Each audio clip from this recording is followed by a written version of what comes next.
quarterback prospect would we rather have? LSU's Heisman winner, Jayden Daniels, or Mr. College Football for the Washington Huskies, Michael Penix Jr.? We're going to tell you this and more coming up next. You are Locked On NFL Draft, your daily podcast covering the NFL Draft. Part of the Locked On Podcast Network, your team every day.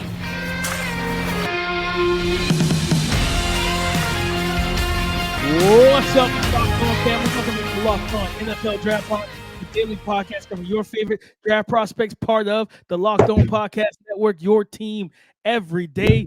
Thank you for making Locked On NFL Draft your first listen today and every day. Shout out for being our everydayers. I'm your boy, Damian Parson, always on the ones and twos. You can find and follow me on X at DP_NFL. I'm a national scout and senior draft analyst, and I got to kick this intro over to my brother, my partner in crime, Mr. LSU Keith Sanchez. You can find and follow him on X at The Talent Code. Keith, talk to him, baby.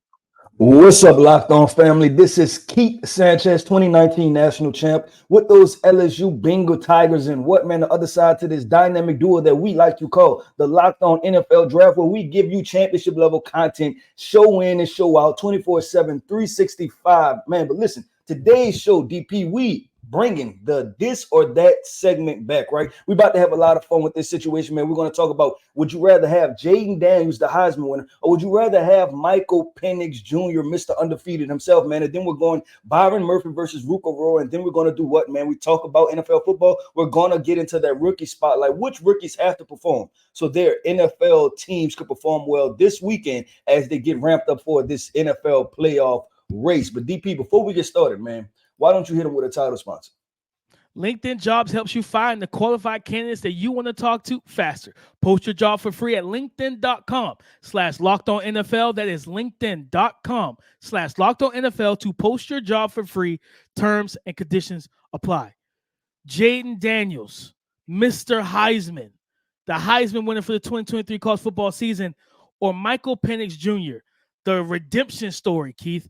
Guy who tore, 2-3 ACLs at the University of Indiana, transferred. People didn't really know what to expect from him, but back-to-back big-time seasons. And now he led his team, the Washington Huskies, to an undefeated season and to the college football playoffs. When you turn on the tape, you've watched both of these guys. We've watched them play all season. We've watched them on tape. Keith, who would you rather have if you're an NFL decision maker for your team? Oh, man, this is so tough, DP. Look, last week we started off, right? I think it was, that was kind of preseason, right? Like we started off with a couple gimmies, right? A couple gimme situations.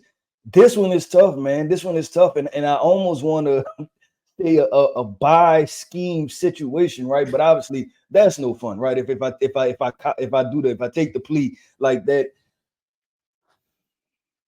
I'm going to go with Michael Penix right now. I think, DP, this is so tough. But I'm going to just say him throwing the football, man. I seen some high-level throws, right? And I do think that, and I'm going to break it down to this, that I think that Michael Penix, what we've seen on film, he's shown the ability to fit into more schemes than what we've seen from Jayden Daniels. I think both of these guys have to go to good situations. They are highly talented quarterbacks, but for them to be able to play really well, I think they have to go to good situations. And when I think Michael Penix, I think not that he's going to have the same type of instant production, right? But if he goes to one of those 49er offenses, right, you talk about like how the Houston Texans have and potentially Ben Slower getting a head coaching job, right? I think he can execute what CJ Stroud is doing on some levels, right? Because he is a high-level passer. Now, we talked about, obviously, the pressure in his face and him moving off the spot, being able to throw on a run. That's the things that he's going to have to improve on. And I think that's lower half mechanics, but just the guy being a naturally gifted passer of the football, that part is just almost God-given, right? Like he can just step out there and just throw the football. So I'm going to go Michael Penix with a slight edge.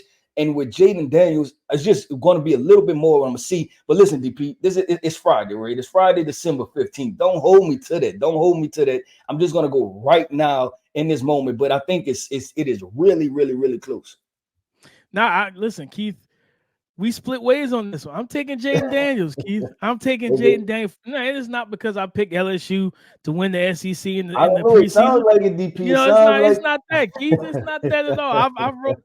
I really appreciate. We both talked about it. I've really appreciated the maturation as a passer of Jayden Daniels. You know what I mean? And the crazy thing about it, like early when he got to Arizona State, there were flashes of it. Pocket presence, movement, quick flip of the hips, kind of what I used to call Tua when he was coming out, the sprinkler hips, going through his reads, be able to reset his feet and deliver strikes, right? And that was, and that's something that last year he leaned more on his rushing ability last year in 2022. This year, he was able to win from the pocket much more than he did last year.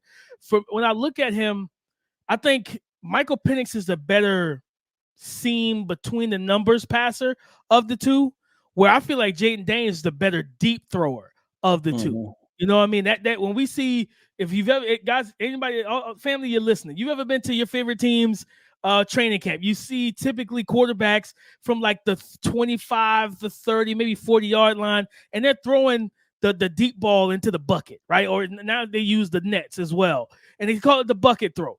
There's nobody that throws that pass, that throws the bucket throw in college football better than Jayden Daniels, right? Like Malik Neighbors and Brian Thomas are great, but there's like the accuracy and ball placement that far down the field that we've seen from Jayden Daniels to put it right over the correct shoulder, away from the defender, where you can't make a play on it, no matter how tight of the coverage is. That's special level stuff, man. But also, I think for me is this: it's the rushing ability, right? Not just I can design you into the game, right? I can give you the QB counters. I can give you the QB zone read the backside in, pull it or give it.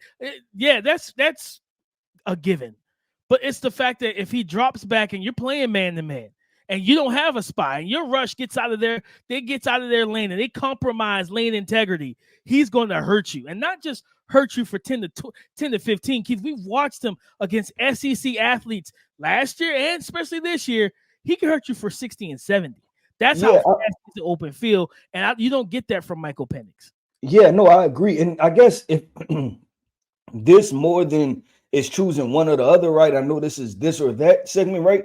But it's more so what are the higher percentages for the NFL to get this right with this quarterback, right? Like, and what I mean is that you take Justin Fields, right? You take Justin Fields, for example, and we keep saying, use his legs, right? Get him involved in the run game, right? Let him run the football.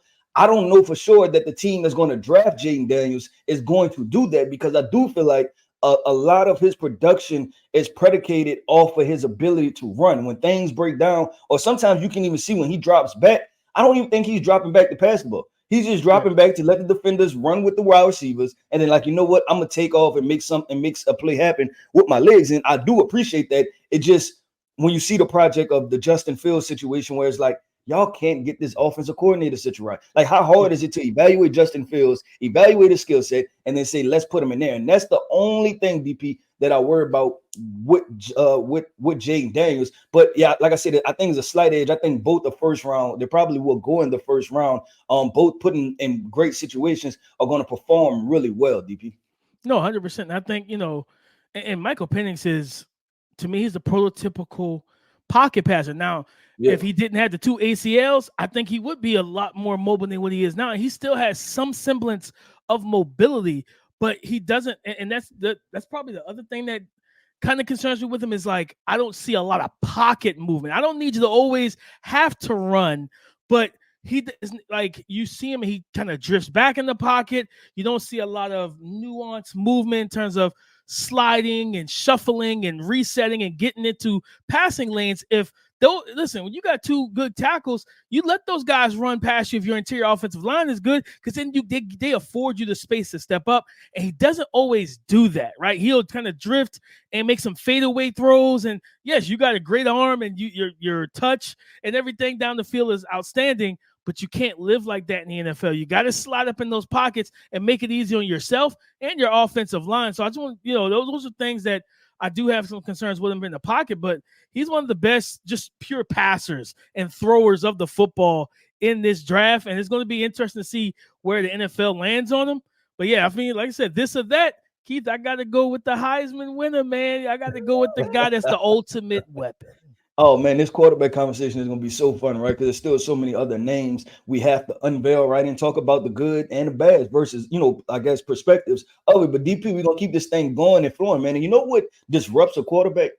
good interior defensive line pressure. So for this next this or that segment, man, we're going with Texas defensive lineman Byron Murphy versus Clemson interior defensive lineman Ruke Orhorhoro. I hope I got that right, man. We're gonna have to give Ruke a nickname, man. But coming up next, man, we're gonna have fun with this or that segment with the interior defensive lineman.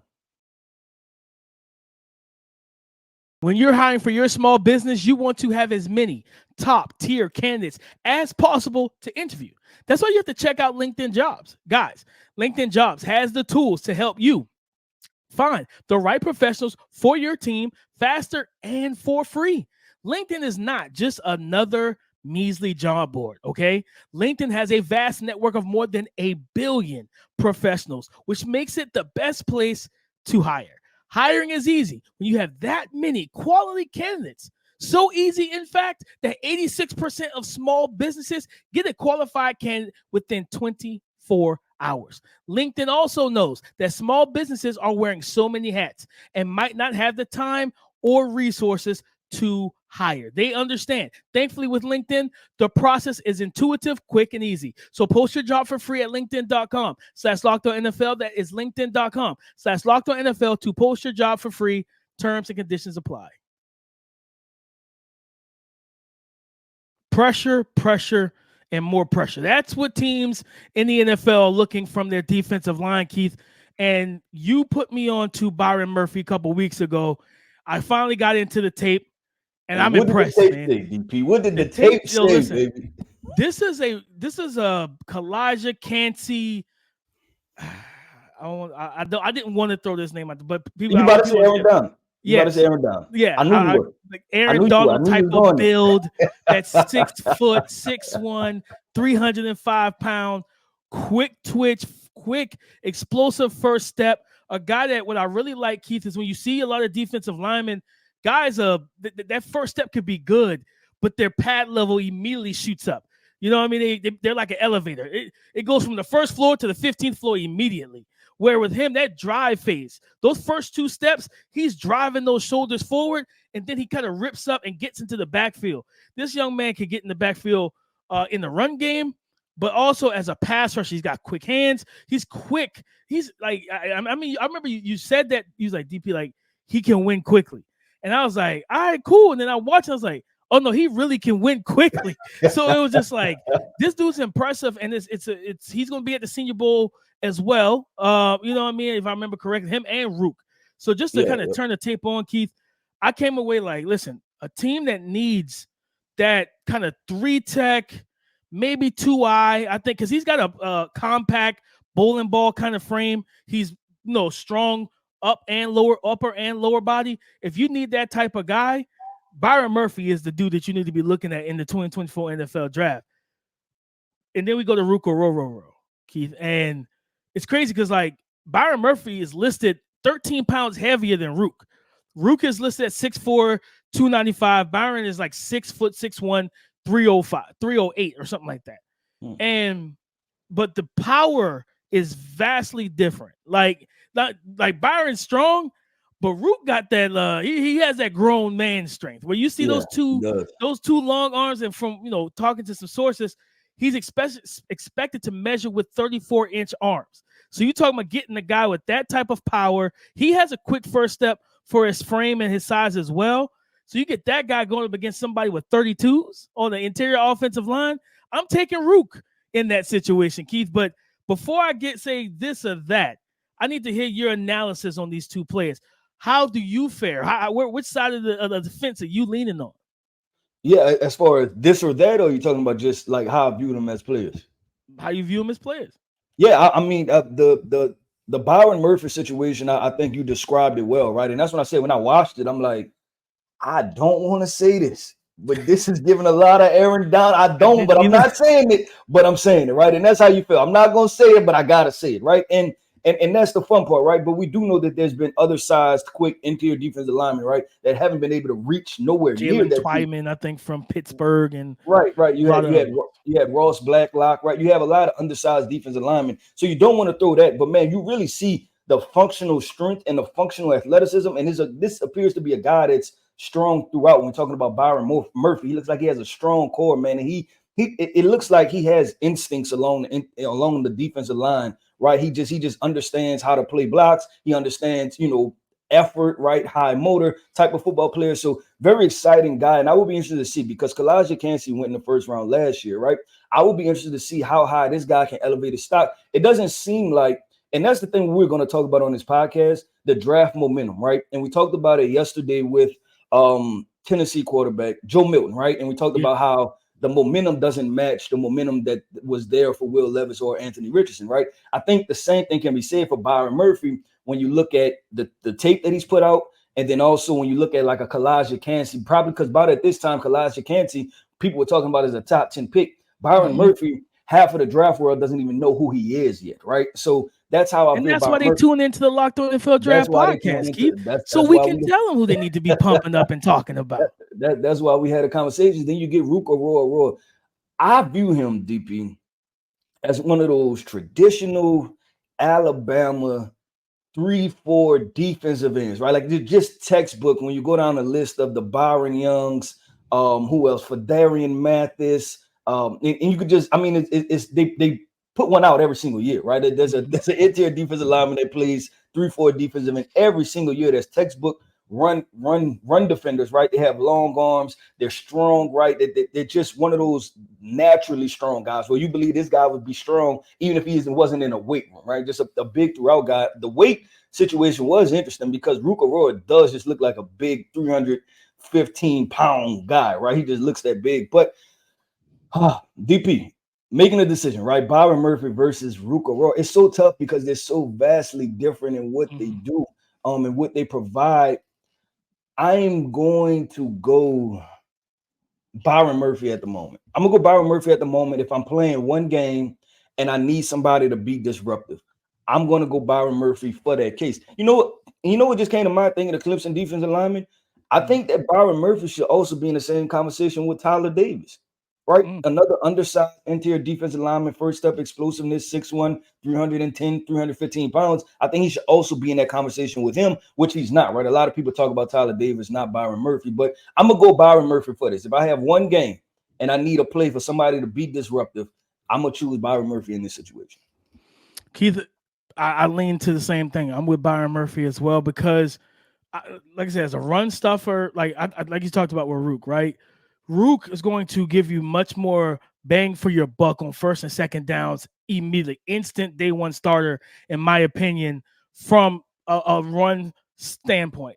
Now, I do think that there is upside for him as a pass rusher, right? To be able to collapse the pocket and push the pocket, especially with the, he, like I said, his first step isn't Byron Murphy as fast as quick as Byron Murphy is, but he has a quick enough first step, and that ability to convert that quickness and that speed to power is overwhelming. There's reps where he's putting guys deep into the backfield, right into the hip of the quarterback as he's trying to throw the ball. And if I think with him, it's just it's more developmental upside as a pass rusher, where Byron Murphy right now, you know what you're getting as a pass rusher from Byron Murphy. I think he's a little further ahead in that realm. So I think more complete guy at the moment is Byron Murphy. If I'm banking on upside, I think that Ruke can meet him because I think Ruke is the better run defender, the stronger guy, of course, longer arms, but he's not as explosive and he doesn't have the nuanced hands that I think a Byron Murphy has to have in his bag. But I think both of these guys, to me, I grade them both second round picks, Keith. I'm not, you know what I'm saying? Like, you need these type of dudes on your interior defensive line. I don't want Patrick Mahomes to feel comfortable.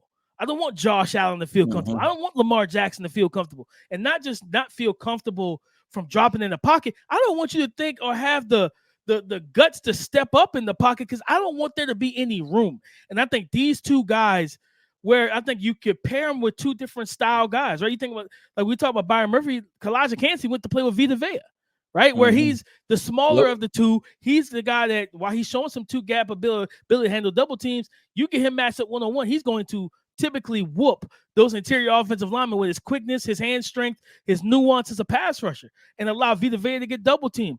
For Ruke, I think it's the opposite. I think Ruke, if you play it, because I also think, Keith, he can play that 5 tech and odd. I think Ruke can be a even front 3 tech as well. Yeah, I think you know so what I mean? too. So you think about putting him with, he's more of the power-based 3 tech, where then you could have him, if you wanted to put him with a bigger guy, you know what I mean? You could, but you also put him with more of a speed guy as well, because he kind of reminds me, like, you know, you think about like the Grady Jarrett's of the world. I think his arms might be a little bit longer than Grady's, but guys that they don't, like, they can hold their own at the point of attack and collapse the pocket. I think you could put them with more of a quick twitch, smaller defensive lineman if you wanted to, or you could put him with a big one. You know what I mean? A big body guy that's going to play that 0 and 1 tech and allow him to get those one-on-one opportunities and watch that development take its course, man. But 2 highly efficient, very talented interior defensive linemen that I would be disappointed if teams say, we'll wait till round 3 and 4 to grab somebody, when these 2 guys will be sitting right in your face,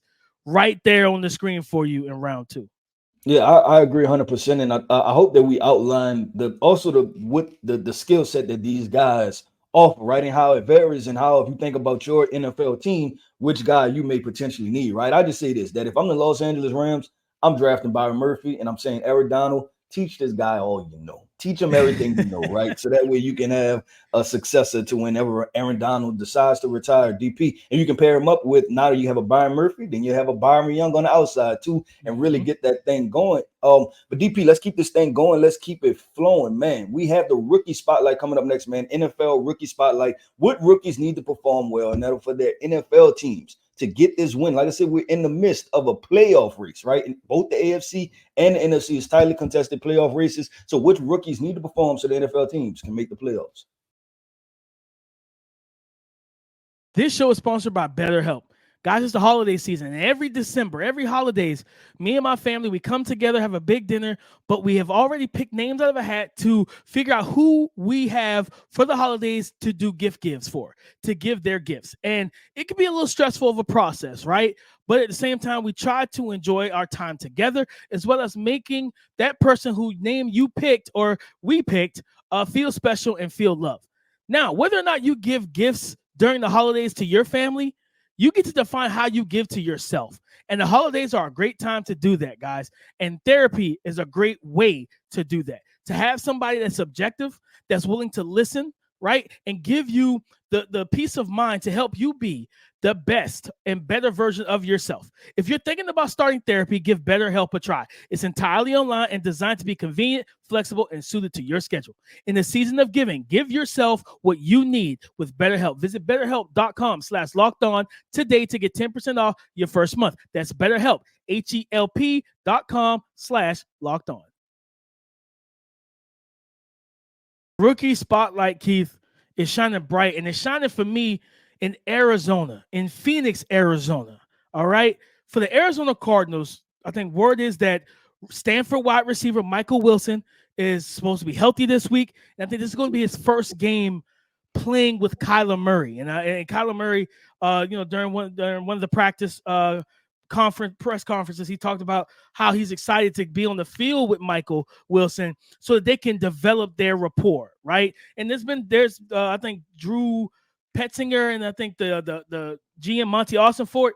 Keith, for those who was hoping that Arizona would go quarterback, it doesn't sound like it. It sounds like they are all in on Kyler Murray heading into next season. So you want to get this young man, and I believe they had the San Francisco 49ers. Yes, they do. And they host the 49ers. If you remember the first game with the 49ers, he was the best offensive player for the Cardinals. Talking about Michael Wilson, I think he had 7 catches, so almost 80 yards, and I think he had a touchdown or 2 in that game. They had a tough time defending him, and that's without Kyler Murray. So if he's healthy, he's ready to roll. I'm actually looking forward to seeing how that chemistry develops, because he's probably their most talented big body receiver on the team. They got Greg Dortch, who's like 5'8". They have Marquise Hollywood Brown, who's like 5'9", 5'10". Quick, explosive guys, but who has the size in the room, who has the big frame and big body? That's Michael Wilson. But also keep an eye on rookie hybrid tight end, H-back, slot receiver, Elijah Higgins, who was the teammate to Michael Wilson. He's also on the team. And with Trey McBride turning into a star tight end. I can see teams trying to double him when they go to 12 personnel, and what could give Elijah Higgins some opportunities for Kyler Murray to get him the football as well. But Michael Wilson is where I'm shining my spotlight for my rookie spotlight, because I want to see what this young man can do. Because if he can replicate what he did the first game against San Fran, it's going to really help them, because I think they were in that game for most of that game versus the 49ers. Yeah, they were. DP, I'm gonna go this. Listen, I'm gonna name one player right from this matchup, and then I'm gonna go to the key matchup that I'm looking at. You have the Ravens and the Jaguars, and what I believe is Sunday Night Football. Obviously, Zay Flowers, right? I think that's gonna be a shootout. So Zay Flowers has to show up, has to get the job done. That should be fun. But DP, the 12 o'clock slate, right? 12 o'clock Central Time, we get the Houston Texans versus the Tennessee Titans, right? That's CJ Stroud versus Will Levis, right? We know they just had a comeback win, a historic comeback win, NFL win, right? Coming back from down 14 points and be able to come back in 3 minutes, right? Was that good Titans, bad Dolphins, right? I think Will Levis, you step in, you show up, and you're just able to continue to build on performances, right? Mm-hmm. And that's where you get that fan base confident, right? But also you look at the records, DP. I believe that the Houston Texans are only one game behind the Jacksonville Jaguars to be tied in the AFC South. And I think do the Texans hold the tiebreaker? It might be the Jaguars. I can't remember. I know that was a tight game. I think Jaguars hold the tiebreaker. The Jaguars hold the tiebreaker. They beat each other. They both like Texans won the first one, Jaguars won the second one. Okay, so yeah, so basically you're only one game away, right? You're only one game away, but then also if you're the Tennessee Titans, you want to keep chipping away at that. So man, the Houston Texans, you talk about the rookies, right? You talk about CJ Stroud, you talk about Will Anderson, you talk about Harry To'o, right? That's 3 key rookies for this Houston Texans team. And then you look on for the Tennessee Titans, right? You want to look at Will Levis and what he's able to do, Tajay Spears, right? And how he's able to kind of complement Derrick Henry. So that's my rookie spotlight. I am watching that game, DP, because it has a lot of different implications, right? As far as the AFC South, and then if they're who's able to take over the AFC South, and then moving forward, quarterbacks, right? How's that conversation going to go? And then how are these teams going to be able to build their franchise moving forward? Hopefully, Keith, because I know that there were some injury concerns. I think CJ Stroud he was in concussion protocol, so hopefully he's able to be able to go in this game. And I think they said Will Anderson was dealing with an ankle, but there's hopes that he'll play. And both of those guys, but still, I think Will Levis, all right, do it again. You know what I mean? Because what you can't do is go into a game where, say, Will Anderson's out, let's say CJ Stroud's out, and you lose to Davis Mills. You know what I mean? With no Tank Dell, kind of a hampered Nico Collins, because I think he had a hamstring or something that took him out of last week's game against the Jets. So, yeah, Will Levis is still on that spotlight because you can't go into that matchup, even with especially with those guys missing. And if you have a bad day and you're the reason that the Titans don't win, that's not a good look. I don't care what you did against the Dolphins. That's not going to be a good look if CJ Stroud, Tank Dell, Nico Collins is hobbled, and Will Anderson Jr. are all those guys are missing, and you still lose this game. That is not a good look. So I think you are right about it, Keith. Like you said, big game, he had against the Dolphins. Now, what can you do in the division? We'll definitely be able to see, man. But listen, the rookie spotlight, it's a lot of rookies playing some good ball right now. The league, everybody in the league should be happy about it.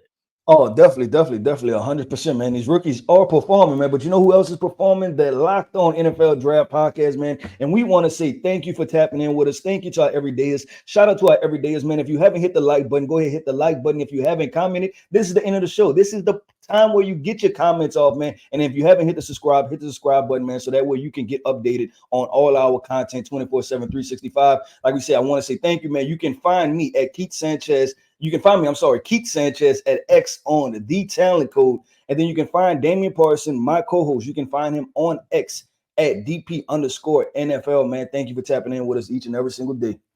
Go subscribe and follow for free on YouTube or wherever you listen to podcasts to get the latest episode as soon as it is available. Thank you for making Locked On NFL Draft your first listen today and every day. Shout out for being our everydayers. We appreciate all the love and support. It's Friday. Happy Friday. Have a great weekend of NFL football and everything else that's going on. Be safe. Come and join the conversation again Monday morning on the Locked On Podcast Network. Your team every day.